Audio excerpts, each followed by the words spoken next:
Oke teman-teman, kembali lagi di Gladys Talk. Kali ini Gladys kedatangan tamu spesial, yaitu Bapak Dr. Andes Gami Soekarjo, Magister Pendidikan. Selamat datang Bapak di Terima kasih. Gladys. Pak Gami ini teman-teman, Kepala Sekolah SMA Negeri 1 Sewon. Dan saat ini kita juga spesial, podcast ini biasanya di kantor Gladys, kali ini kita di Sekolah SMA 1 Sewon. Terima Terima kasih kasih Bapak. sekali. Terima kasih. Iya Pak, untuk teman-teman Gladys mungkin di luar sana belum banyak yang mengenal Bapak Gami. Mungkin Bapak akan menyampaikan sepatah dua kata-kata yang menggambarkan Bapak Gami Soekarjo. Baik, saya kebetulan warga negara biasa, terlahir dari 10 bersaudara, yang kebetulan bapak saya itu memberi nama awalan dengan G semua. Oh, Jadi saya G yang ke-6 dari 10 itu. Tapi saya menikah yang nomor 2, jadi termasuk urutan 6 tapi menikah nomor. lelaki pemberani. Tapi bukan karena MBA ya, Iya iya merit by iya iya existence iya ya. iya. Jadi Iya. itu memang sudah terkonsep pengen menikah di usia 25. Alhamdulillah. Keren-keren Pak Gami. Nah kemudian Pak Gami ini sudah puluhan tahun ya Pak terjun di dunia pendidikan. Yeah. Mungkin bisa diceritakan kenapa awalnya bisa terjun Pak ke dunia pendidikan ini. Pertama, ya sebenarnya saya dari awal tidak bercita-cita tidak bercita-cita jadi guru. Tapi karena saya juga sadar tidak termasuk siswa yang pandai saat itu, saya masuk di IKIP ya, IKIP Hmm. jurusan seni rupa, dan karena belajar di sana otomatis menarik saya ke lingkup pendidikan. Tetapi mungkin teman-teman tahu juga mahasiswa seni itu berapa persen sih akhirnya jadi guru, jadi enggak, kebanyakan mereka pengen jadi profesional di bidang seni. Termasuk Hmm. saya sebenarnya ketika kuliah itu tidak punya eh, keinginan untuk langsung jadi pendidik ya, jadi guru. Saya kemudian di semester 4 sudah menggeluti dunia bisnis ya. Sama dengan teman-teman seni rupa lainnya, itu semester 4 itu sudah punya kesibukan sendiri, dan akhirnya saya fokus di bisnis di ketika itu ya, gitu. Di usia ya di tahun 9 berapa ya? 9 89 lah, 89. Oh. Apa Pak bisnis pertamanya saat itu? Kerajinan gerabah yang kebetulan saya dapat partner eksportir dari Australia. Hmm, oke. Sehingga ketika itu ya mood untuk masuk dunia pendidikan itu agak sedikit goncang istilahnya. Tetapi saya itu dulu ikut program ikatan dinas, Mas. Kita tahu sendiri ikatan dinas ya otomatis mau nggak mau itu harus jadi ASN ya, Iya jadi iya PNS iya ya iya sebagai iya. pendidik. Nah, itulah makanya saya walaupun masih kuliah, saya terus cari sekolah-sekolah negeri yang bisa saya donor di sana. Tujuannya biar saya tidak ditempatkan di luar Jawa. Tujuannya itu Triknya ya. itu, triknya itu. Oke Pak Oke. Gami. Nah, ketika Pak Gami ini apa terjun ke dunia seni rupa, kemudian bisnis tadi, tentu kan untuk soal uang lebih banyak ya Pak di sana. Tetapi apa yang membuat jenengan akhirnya oh ini tuh tetap tujuan utama pendidikan. Ya. Ya, jadi sejak 91 saya mengajar pertama itu double ya istilahnya. Ya di sekolah ya nekuni bisnis, dan benar seperti yang Mas Ayis sampaikan, nek secara finansial itu ya jauh beda Iya. ya. Saya diajak kerjasama dengan Kadin DIY ketika itu, ketuanya Arso Dalem ya, untuk melatih masyarakat desa yang ya kurang mampu ya untuk belajar kerajinan gerabah. Nah, ketika saya melatih mereka dan mereka bisa itu kok eh, ekspresinya itu, wah, berarti jadi guru itu ternyata luar biasa ya. Nah, itu setelah 10 tahun saya jadi guru baru kesadarannya muncul di situ. Oh, Tahun 2003 itu saya. Terus, nah kenapa selama ini saya jadi guru tidak bisa menikmati? Nah, itu titik balik saya, Mas.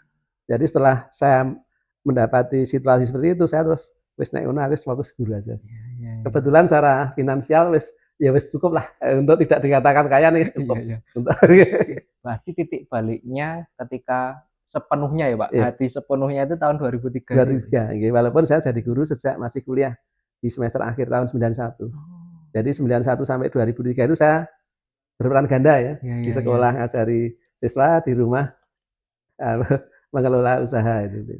Oke Pak Gami. Nah kemudian itu saat momen apa Pak kalau boleh tahu?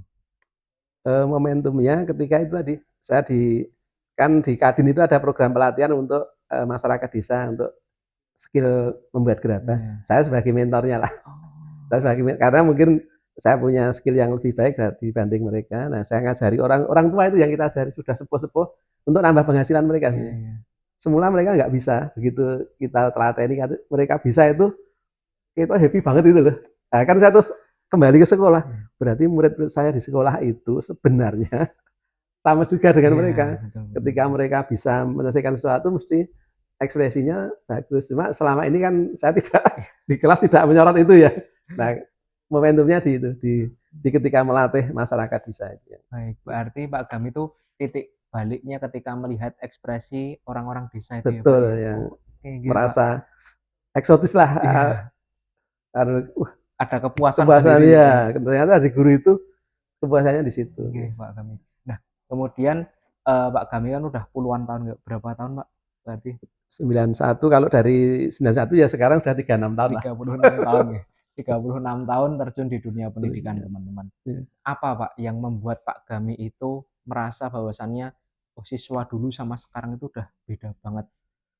Kalau menurut pendapat saya, lebih ke pola asuh ya.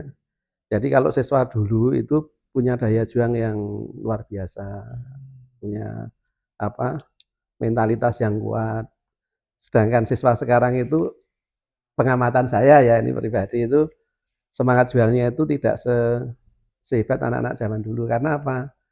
Karena pola asuh orang-orang zaman dulu dengan sekarang memang beda. Kalau orang zaman dulu itu kita berusaha menyiapkan anak itu supaya dia eksis di tengah gempuran tantangan di luar. Tetapi orang-orang sekarang kelihatannya lebih lebih memilih menyiapkan lingkungan yang nyaman untuk anaknya. memanjakan ya, Pak? Ya memanjakan. Jadi lingkungannya dibuat sedemikian rupa sehingga anak itu nyaman, tidak tidak Mmm, tidak kena benturan. Nah, risikonya nanti setiap orang kan tidak bisa mengkondisikan lingkungan ya. Kalau betul. dia nanti berada di lingkungan yang berbeda, yang keras, nah anak ini biasanya akan tumbang ya. Mmm, Berbeda dengan anak zaman dulu karena sudah lingkungannya ya dia nggak terpengaruh iya lingkungan iya memang iya. seperti itu. Ya. Ini ya, Pak, kalau orang dulu nyebutnya prihatin gitu nggih? Ya prihatin. Ya istilahnya yang sering muncul di medsos adalah nek zaman biyen nek gurune jewer karena siswa salah, orang tuanya nambahi. Betul. Nah sekarang beda cerita. Nah itu yang saya maksudkan Iya iya iya. orang lebih suka mengkondisikan lingkungan kalau sekarang ini. Iya iya, betul betul. Nah sementara lingkungan itu nggak setiap saat bisa dikondisikan. Setuju Seperti setuju. itu. Setuju banget ya, karena memang, lebih ini sih, siswa sekarang tuh lebih terkesan manja gitu Pak nggih. Seperti itu karena memang ya pola asuhnya Iya, beda betul betul betul. gitu. Nah kemudian 36 tahun tadi berkarya di dunia pendidikan, akhirnya sampai di SMA Negeri 1 Sewon. Kalau boleh tahu perjalanan sebelum di Semase ini apa, Pak? Eh, saya lulus kuliah itu 92 tapi saya mulai ngajar 91 Mas. Saya Mmm. jadi guru honor di beberapa sekolah ya, di SMA Imogiri, SMA Andringo, SMA Pundong, SMA di Magelang juga. Oh ya? Iya, ya karena tadi tujuannya supaya nanti saya tidak ditempatkan di luar Jawa. Dari Oh. guru honor, kemudian ketika saya sampai pada keputusan bahwa guru adalah profesi yang paling saya inginkan, saya totalitas sebagai pendidik. Dan di situ saya mulai mendampingi siswa berbagai macam kegiatan lomba ya. Dari guru biasa, lomba kalau dulu namanya LPIR ya, LPIR kalau sekarang namanya fiksi opsi dan Iya iya sebagainya. iya. Oh, Kemudian karena mungkin saya punya atensi terhadap siswa, masuklah saya di link kesiswaan, pembina OSIS. Nilainya cocok, teman anak-anak cocok, jadi kesiswaan. Lalu jadi kesiswaan itu cukup lama itu karena ya setiap kali saya mau apa mundur itu mundur. kepala sekolah besok kalau saya udah pindah mundurnya sama aja kan. Akhirnya diberi kesempatan untuk daftar kepala sekolah. Mmm. Itu saya daftar alhamdulillah lolos. Berarti yang paling lama di ini ya, Pak, di Imogiri Di nggih? Imogiri 30 tahun saya di sana. Oke. Mantap 30 mantap. tahun di sana. Panjang sekali Iya. teman-teman. Nggih, baik Pak kami. Tentu ketika menjadi guru, kemudian menjadi wakakesiswaan, itu kan menjadi tantangan tersendiri. Betul. Tetapi, tantangan terbesarnya ketika menjadi kepala sekolah. Bedanya apa, Pak? Kalau guru itu kan, skopnya kan lebih kecil ya, lebih ke siswa, person ya. Tapi kalau kepala sekolah kan sekolah ya. Nah, kepala sekolah itu tantangannya adalah bagaimana kemampuan mereka untuk bisa melakukan perubahan positif di satuan pendidikannya. Jadi kontribusinya apa? Iya. Kita nggak mau ya kepala sekolah mau label ya, tapi sekolahnya nggak ada progres. Nah, yang susah itu di situ. Nah, kebetulan saya sendiri punya konsep kalau saya jadi kepala sekolah yang ingin saya upgrade pertama adalah sistemnya. Saya tidak begitu tertarik yang pertama datang itu melakukan perubahan fisik. Saya lebih ke perubahan sistemnya. Karena kalau perubahan fisik itu bisa sambil jalan, tapi kalau perubahan sistem nanti begitu kita terlambat ya sudah akan butuh waktu panjang untuk memperbaiki. Sehingga fokus saya sebagai kepala sekolah ya melakukan perubahan sistem dan itu memang butuh apa ya butuh kolaborasi yang kuat ya antara stakeholder sekolah.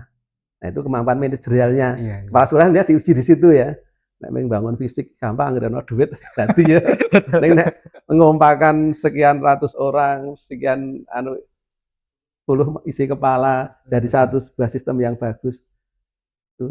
Tapi alhamdulillah selama ini jalan ya. Jalan. Nah, Oke, saya tertarik banget, Pak. Pengen tahu sistem yang jenengan bawa ini sistem yang gimana? sistem di mana setiap elemen sekolah itu punya kemauan yang sama untuk kemajuan sekolah. Jadi dia tidak bekerja sendiri-sendiri. Iya.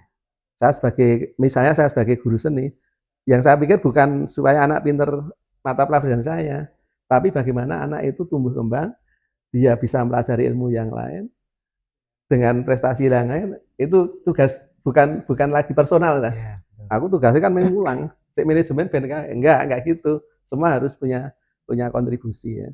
Itu yang kemudian yang kedua harus ada program perencanaan, kemudian pelaksanaan, evaluasi itu minimal tiga itu harus dilaksanakan dan evaluasi itu nanti ditindaklanjuti di tahun berikutnya. Itu di beberapa sekolah yang saya pernah di sana, alhamdulillah itu progres karena saya juga punya punya punya prinsip bahwa esensi prestasi itu bukan hasil akhir, Iya, tapi progres. betul, betul.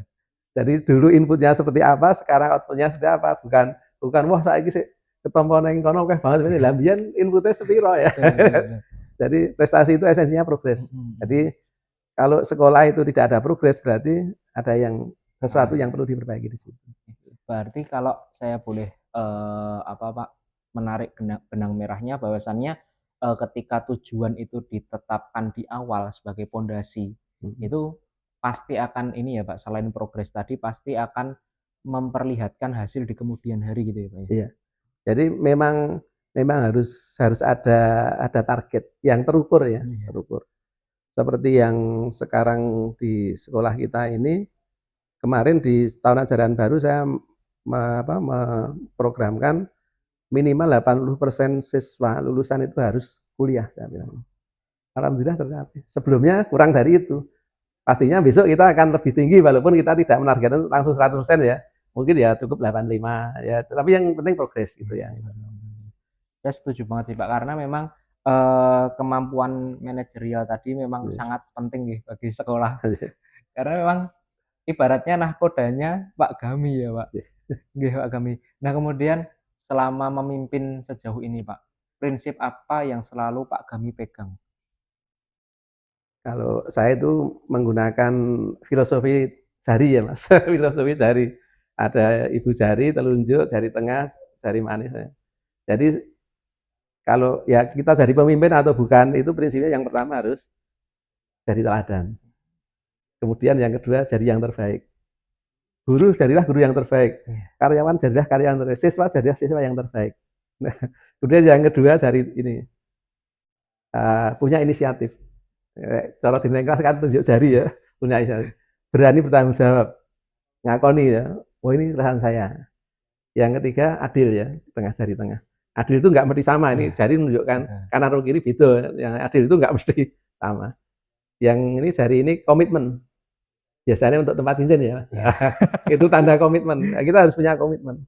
Kemudian kelingking itu kita peduli dengan yang lemah, yang kecil. Jadi saya cuma melihat jari tangan ya. Ketika memimpin sekolah, satuan pendidikan atau Seketika jadi guru pun saya cuma ini, aku harus jadi teladan, harus bisa menjadi yang terbaik, harus berani, harus adil, harus komit, dan orang-orang yang apa apa ya istilahnya kecil, orang-orang yang marginal itu diperhatikan. Saya setuju banget sih Pak, karena memang selain baru tahu ya filosofi jari ini ya menarik sekali karena memang bersikap sesuai filosofi jari ini sangat sulit ya Pak. Iya, mau belajar. Proses itu Iya proses. betul betul nggih Pak kami. Nah kemudian di SMA Negeri 1 Sewon ini dikenal salah satu SMA yang memiliki kelas khusus Khusus olahraga olahraga. Pak. Baik itu di Provinsi Daerah Istimewa Yogyakarta ataupun di Kabupaten Bantul Iya. dan tentu prestasinya juga Ya, olahraga alhamdulillah. segudang lah Pak, melahirkan banyak atlet Iya, juga. iya. Nah sebenarnya, kelas khusus olahraga itu yang gimana sih, Mbak? Iya, kelas khusus olahraga itu memang, kelas yang, difasilitasi oleh pemerintah ya, untuk menampung anak-anak yang punya bakat khusus di bidang olahraga atau atlet ya. Nah dulu sejarahnya itu kan kadang-kadang anak-anak atlet itu kan sekolahnya agak, eee, Sakarepe kacau ya, dhewe. agak kacau. Ya kayak kita maklumi karena berbarengan dengan latihan, dengan tanding sehingga kadang-kadang secara akademik mereka kesulitan untuk bisa sekolah di sekolah yang mapan lah. Kalau sekolah yang swasta mungkin banyak ya, tapi Iya, sekolah negeri nah sehingga difasilitasi kelas khusus olahraga. Nah, karena namanya khusus maka seleksinya juga khusus. Jadi seleksinya lebih dulu dari reguler, kemudian yang nyeleksi juga bukan sekolahan tapi pihak UNJ ya, FIK UNJ. Sehingga sekolah itu lebih hanya menerima apa, hasil seleksi saja, kemudian memfasilitasi mereka untuk bisa belajar dan berprestasi di bidang olahraga. di Bantul ini berapa, Pak, KKO-nya? Di Bantul ada 3, kalau di DIY ada 10. Iya, termasuk 4B ya, Iya, kira. 4B, iya. Nggih, ya, Iya. Pak, kami kalau di SMA Sewon sendiri berapa kelas, Pak, yang per angkatan? Masing-masing angkatan 2 sehingga semua ada 6. Oh, iya Ada iya, 72 kali 3, 200-an. nggih, baik. Nah kemudian terkait prestasi tadi, Iya. kemudian, yang membedakan sebenarnya apa sih, Pak, kelas olahraga dengan yang reguler ini? Kalau secara akademik, anak-anak KKO itu memang target kurikulumnya beda. Jadi tidak seperti anak-anak reguler.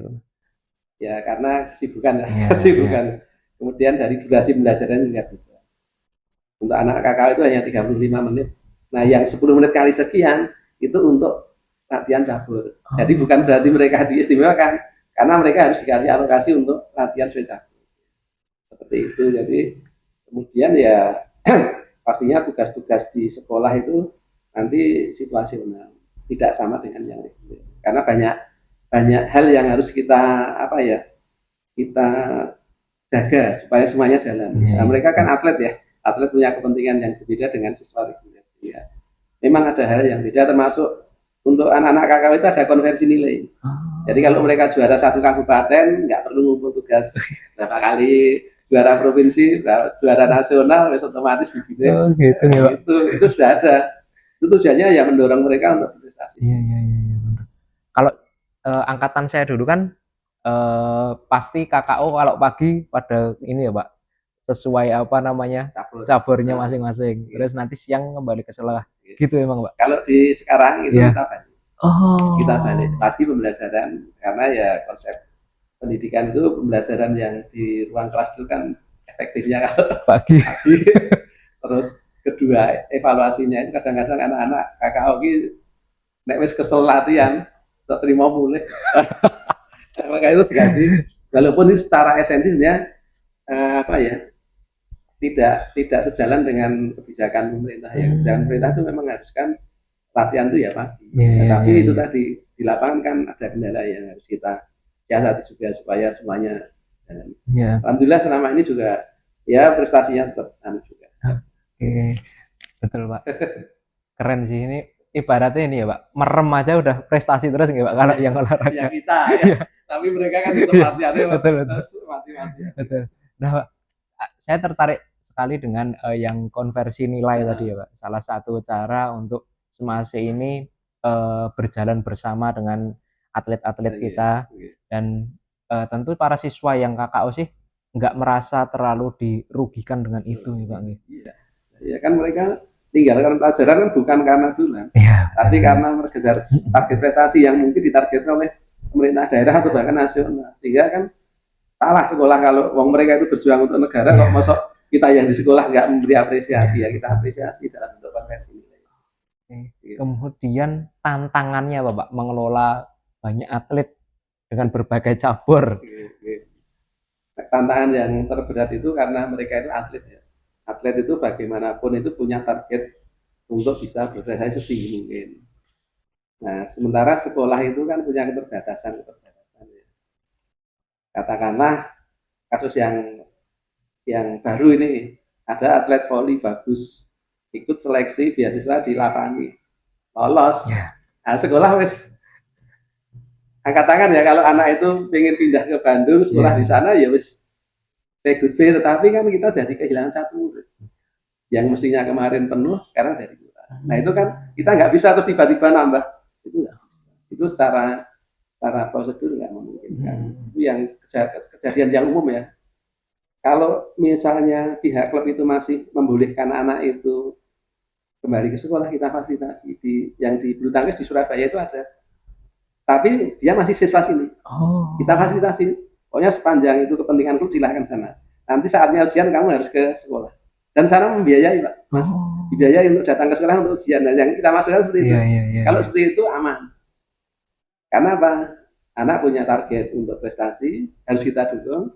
Tapi juga sekolah itu punya aturan main ya. Iya, Artinya, iya. nek ratau mlebu itu masuk ya harus tetap siswa itu kan. Betul, betul, betul, betul. Sehingga kebijakannya Iya, itu iya. yang paling berat. Yang kalau yang harian kecil-kecil ya misalnya motivasi anak kalau capek biasalah Iya, naik iya. kelas dulu ya. Itu kita cuma sama bapak ibu guru, bapak ibu Memaklumi ya. guru nek mlebu kelas KKO dunia baterai dicas 100% lah. Itu kono dari 50%. Ini dengan masuk 50% itu mlebu kono langsung balik kanan lah. Betul, betul. Itu. Tantangan tersendiri ya. Iya, dinamikanya itu Iya. jelas. Nah, kemudian kita tahu semua bahwasannya Semase ini mengelahirkan banyak sekali atlet, Pak. Baik itu atlet daerah maupun atlet nasional. Nah, beberapa atlet yang bisa kami sebutkan seperti Arif Dwi Pangestu, cabang olahraga panahan yang tampil di Olimpiade Tokyo 2020. Kemudian ada Lisnawanto Putra, itu juga atlet meraih medali perak di PON 20 Papua kemarin. Terus kemudian ada yang terkenal Muhammad Rian Ardianto, ini juga bulu tangkis juara All England, kemudian meraih Asian Games juga. Terus sebelumnya ada juga kalau agak menarik lebih jauh seperti Dinan Yavier juga ya Pak ya. Nah, dan masih banyak lagi mungkin yang nggak bisa saya sebutkan satu persatu. Sebenarnya apa Pak tips rahasia dari Semase ini bisa melahirkan begitu banyak atlet yang berprestasi? Kalau kunci yang pertama proses seleksinya. Jadi seleksi untuk menjadi siswa KKO itu ya ketat benar-benar berdasarkan kemampuan kita berani. Jadi dan itu seleksinya ya fair ya, nggak model titip-titipan ya. Karena kalau kita ingin sekolah maju ya harus menghindari itu. Bisa tidak ya. Terus kemudian kita memberikan fasilitas anak-anak untuk bisa berkompetisi. Ya, kompetisi apapun sepanjang itu mendukung karir silahkan diikuti. Untuk masalah pembelajaran nanti sekolah kan bisa daring ya dengan LMS dan itu sudah kita fasilitasi. Kemudian dari aspek biaya ya walaupun kadang-kadang ya nombok-nombok nah ada siswa yang ikut kompetisi di level nasional terutama mewakili sekolah itu ya dikasih uang itu tujuannya supaya mereka itu punya rasa tanggung jawab moral lah untuk sekolah digarek masuk aku ya orang berjuang untuk itu ya, seperti itu ya. Yang kita lakukan seperti itu. Ya, ya. Berarti kuncinya pertama diseleksi tadi Mbak Gia ya. Karena memang ketika awalnya udah bagus ya berkelanjutan terus ya Pak. Oke Pak. Nah kemudian nilai apa yang sekolah tanamkan ini kepada para siswanya baik itu yang reguler maupun yang KKO Pak? Kalau saya ya sering sampaikan anak-anak silahkan kalian di KKO, di reguler dimanapun selalu jadi anak-anak yang smart ya. ya, smart. Kemudian yang sportif dan yang kalau bisa yang menginspirasi. Jadi untuk menjadi inspirator itu nggak harus juara dulu, saya nggak harus hebat dulu.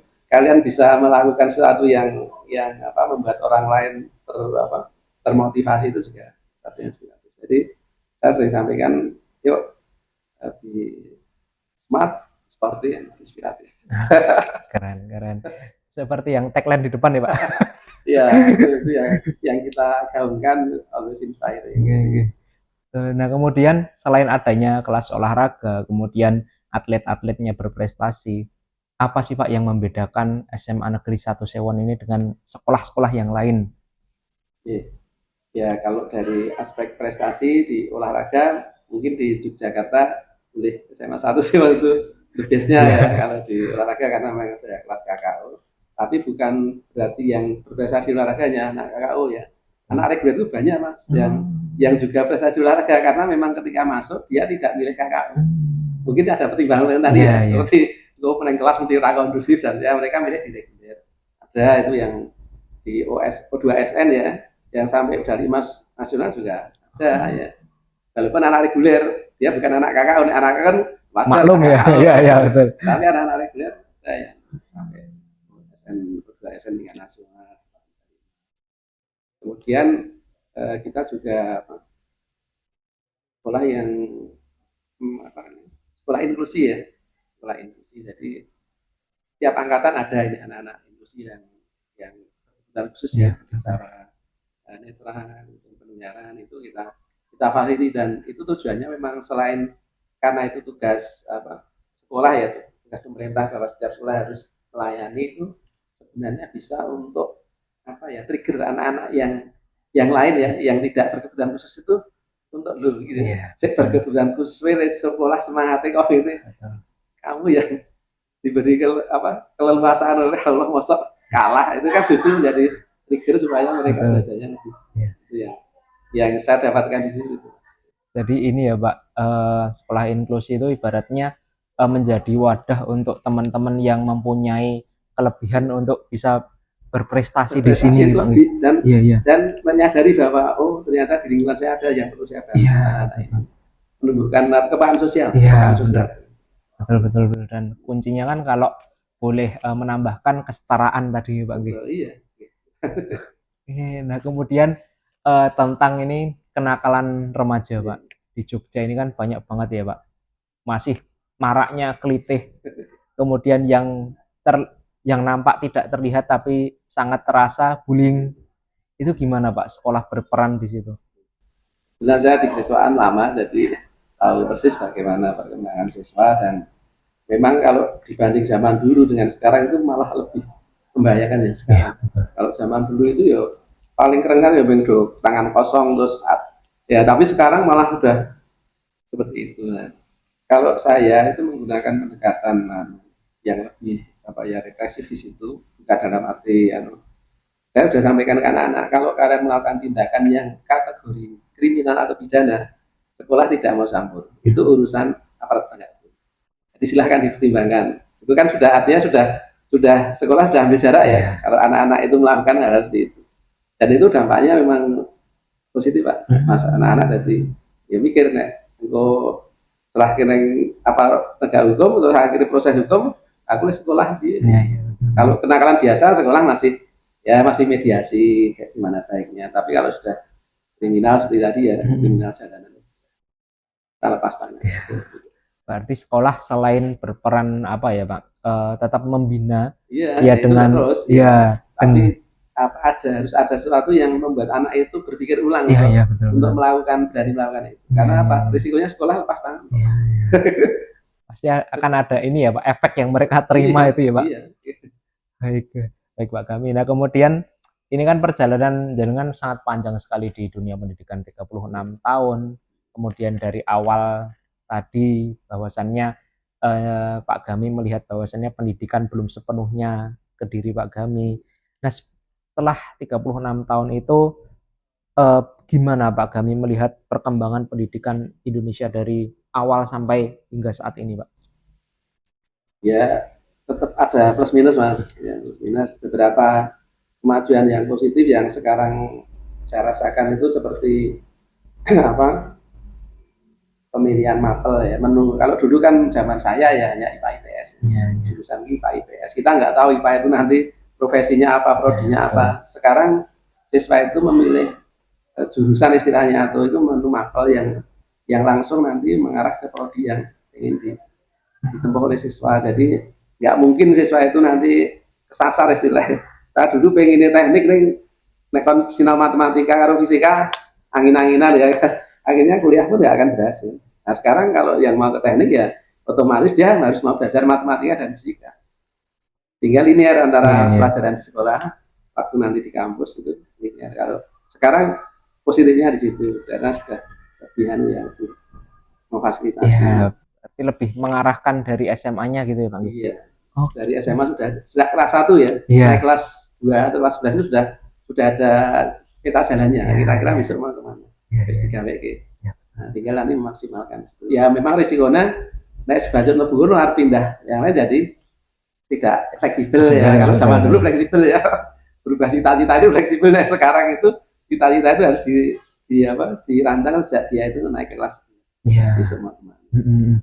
Oke, Pak, ini linear banget dengan sebuah penelitian dari ICCN tahun 2021, bahwasannya 87% mahasiswa itu merasa dia itu salah jurusan, Pak, ketika masuk. Ini kan berarti, dengan adanya, format tersebut akan setidaknya membantu mereka ya, Pak, nggih? Mengurangi Ya, ya, mengurangi, iya, mengurangi iya. apa, merasa tidak tepat. Iya, iya, betul, betul. Nah, tentu, ketika merasa salah jurusan tadi, kemudian awalnya merasa pasti kebingungan ya, Pak, nggak ada yang mengarahkan. Dengan format itu pun pasti ada siswa yang masih merasa bingung juga. Gimana, Pak, peran sekolah di situ? Kalau sekolah biasanya kita mengadakan apa, pembimbingan itu sejak siswa itu masuk, siswa baru. Di program saya itu setiap siswa baru ada kegiatan MPLS dan AMT. AMT Mmm. itu gambaran, di antaranya memberi gambaran tentang profesi-profesi pekerjaan yang mungkin nanti di anak-anak. Iya. Dan di situ walaupun masih sifatnya game ya, tapi anak-anak sudah diminta milih besok kita ya ambil profesi apa. Itu walaupun masih game ya, Iya, iya, game iya. tapi sudah milih. Nah, nanti pendalamannya oleh guru BK di kelas. Nanti diulang Mmm. lagi. Nah kalau sudah ketahuan, oh ini petanya seperti ini, nanti masuk ke penjurusan istilahnya. Iya, iya, Jadi iya. itu cara sekolah kita mengawal Mhm. cita-cita anak. Oke. Jadi memetakan dulu ya, Pak, Iya, ya? memetakan sejak dini. Mhm, oke. Bahkan masih masih dalam bentuk game aja mereka sudah diminta besok kita nanti ya. Iya, iya, iya, betul, Terus betul. pendalamannya ketika sudah masuk di kelas. Iya. Nah, kita juga mengetahui bahwasannya perkembangan pendidikan saat ini tuh AI menjadi Iya. sebuah apa ya, Pak, Pisau pedang bermata pisau dua. ya, pisau bermata dua. Bisa positif Iya. membantu lebih efisien, kemudian bisa negatif menghilangkan pemikiran kritis dari para siswa. Nah, kalau Pak Gami sendiri gimana melihat tentang perkembangan teknologi, kemudian adanya AI ini, Pak? Iya. Dan saya walaupun basicnya seni rupa, tapi saya dulu juga termasuk penguji komputer ya. Penguji komputer, jadi komputer teknologi tahu-tahu lah gitu Iya, ya. Ya teknologi itu kan esensinya memudahkan orang ya, memudahkan alat alat itu apapun itu esensinya memudahkan orang. Nah tergantung penggunanya. Jadi demikian juga AI yaitu tergantung usernya. Kita pengen dia itu sebagai apa, sebagai alat bantu, alat alat bunuh itu tergantung iya, iya. orangnya, sehingga secanggih apapun teknologi itu nanti tetap nggak bisa lepas yang namanya manusia orangnya. eh, Pembentukan karakter di sekolah itu penting sehingga anak boleh tahu itu tadi ya, seperti besok itu bisa untuk positif, untuk Iya. masa, untuk rasanya, bisa untuk membunuh itu. Nah tergantung penekanannya kita di mana. Kalau contoh baik harus kita selalu apa, berikan contoh dulu biar mereka tahu Iya, dari iya. yang nggak usah kita beri contoh. Jadi benar peso itu bisa untuk membunuh, tapi Mhm, mhm, kita mhm. nggak usah terlalu banyak. Peso itu sungguh ini Iya, loh, iya, iya, iya, peso betul. itu esensinya untuk masak, untuk bantu motong-motong. Kalau fokus kita sesuatu yang baik, insya Allah anak-anak itu yang baik aja ya. Iya, betul. Sebetulnya AI ya, Iya, iya. AI itu bisa untuk membantu kalian, tapi jangan sampai kalian kalian menjadi apa, semacam apa ya, diatur ya. Nah, Ketergantungan juga. ketergantungan Iya. ya, ketergantungan kan. Sedangkan nanti nggak akan berkembang. Tetap peran manusianya itu yang Iya, betul betul. Harus kita yang mengendalikan AI-nya ya, Pak, betul. bukan Iya, AI yang mengendalikan kita nggih. teknologi boleh terus berkembang, tapi kendali tetap harus tangan manusia. Betul, itu teman-teman. Jadi tetap kalian yang harus mengendalikan itu nggih, Pak. Nah, kemudian menurut Pak Gami, karakter apa yang harus dimiliki siswa agar nantinya sukses di masa depan, Pak? Kalau pendapat saya nih yang sudah sering saya sampaikan ke anak-anak, itu 3L ya. 3L itu pertama literasi.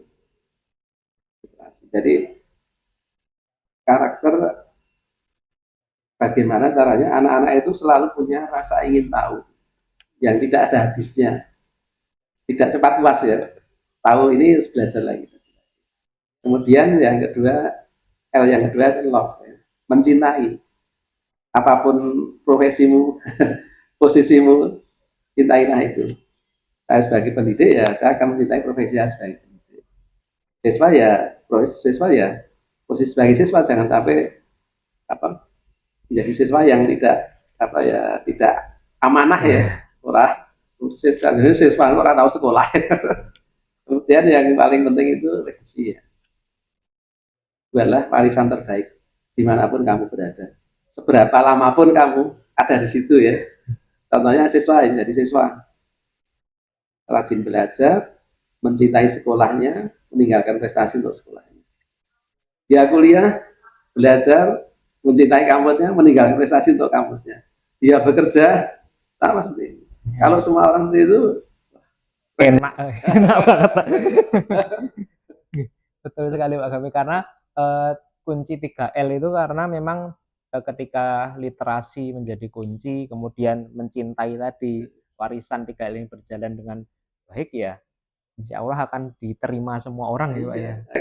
kan semuanya dasarnya cinta, bukan dasarnya pengen menguasai, pengen mendominasi. Betul betul betul. Iya Pak Gami, saya setuju banget Pak.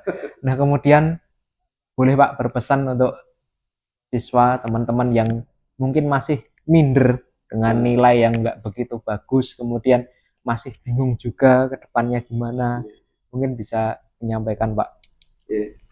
Saya sendiri dulu waktu SMA nggak pernah masuk 10 besar loh, Mas. Ning iso dadi masuk. Artinya nek masuk 10 besar ya bisa lebih dari masuk lah intinya ya. Artinya apa? Kita jangan selalu apa ya, di apa, di penjara dengan kemampuan tertentu, apalagi misalnya akademik. Kan penelitian di dunia sudah menunjukkan, Gardner ya mengatakan manusia itu secara given ya dari Allah sudah dibekali dengan 8 macam kecerdasan. Ngapain kita hanya fokus di satu kecerdasan? Selama ini kan seperti itu. Iya, betul. Jadi dia merasa minder karena fokusnya hanya di akademik, di mapel sekolah. Padahal dia oleh Allah dikasih kelebihan di musikalnya, di spasialnya. Nah, selama ini kan mungkin ya mereka tidak melihat itu. Sehingga saya sama anak saya senang itu. Kamu merasa bodoh di matematika nggak apa-apa, bahasa nggak apa-apa. Pasti kamu punya kelebihan yang lain. Cobalah dicari. Dan semua orang nanti akan melihat kamu. Ini nek kamu di matematika kurang, kemudian kamu mengurung diri, merestui nasib, ya kamu akan tenggelam. Dan saya setuju Pak, pasti setiap orang itu mempunyai sisi yang mana belum terlihat sejauh ini ya Pak. Oleh dirinya sendiri. Iya, mungkin orang lain malah melihat sebenarnya. Betul, betul. Oh Mas, anjing sejarah pinter ini loh, kok mosok sih? Iya, iya. Meragukan dirinya sendiri. Meragukan dirinya sendiri. Gitu teman-teman. Jadi teman-teman harus explore sejauh mungkin apa sih yang ada di dirinya. Oke Pak. Nah kemudian setelah 36 tahun ini mengabdi di dunia pendidikan, jika suatu nanti Bapak pensiun, berarti berapa tahun lagi nih Pak? Saya 27 Mas pensiun. Oh, tahun depan gitu. Pak Gami Soekarjo ini pengen dikenang sebagai sosok yang seperti apa Pak? Kalau saya hanya pengen dikenang sebagai sosok guru yang bersahaja, terus menginspirasi cuma itu. Jadi kalau ketemu anak-anak itu, anak-anak selalu, wow Pak Gami, cuma itu aja, nggak pengen yang lain. Teman-teman. Siap Pak Gami. Nah kemudian ini pertanyaan terakhir Pak. pesan untuk para siswa di SMA Negeri 1 Sewon dan keluarga besar SMA Negeri 1 Sewon bisa disampaikan. Ya, untuk anak-anak Semase ya, Semase, eh, mari kita berharap sekolah kita ini menjadi sekolah yang punya keunggulan kompetitif ya. Kita tidak harus mengalahkan sekolah manapun, tapi kita ingin orang mengenal Semase dengan prestasi-prestasinya. Gitu teman-teman. Jadi tetaplah berprestasi dimanapun tempatnya nih Pak. Oh, Nggih. ya. Dan khususnya untuk teman-teman Semase, semangat terus berprestasi dan membanggakan sekolah dan membanggakan diri kalian sendiri nih Pak. Dan sekali lagi terima kasih untuk Pak Gami Soekarjo yang sudah berkenan untuk ngobrol bareng Gledis, dan tentu kesempatan yang sangat berharga sekali Pak Gami bagi Gledis dan bagi pribadi saya.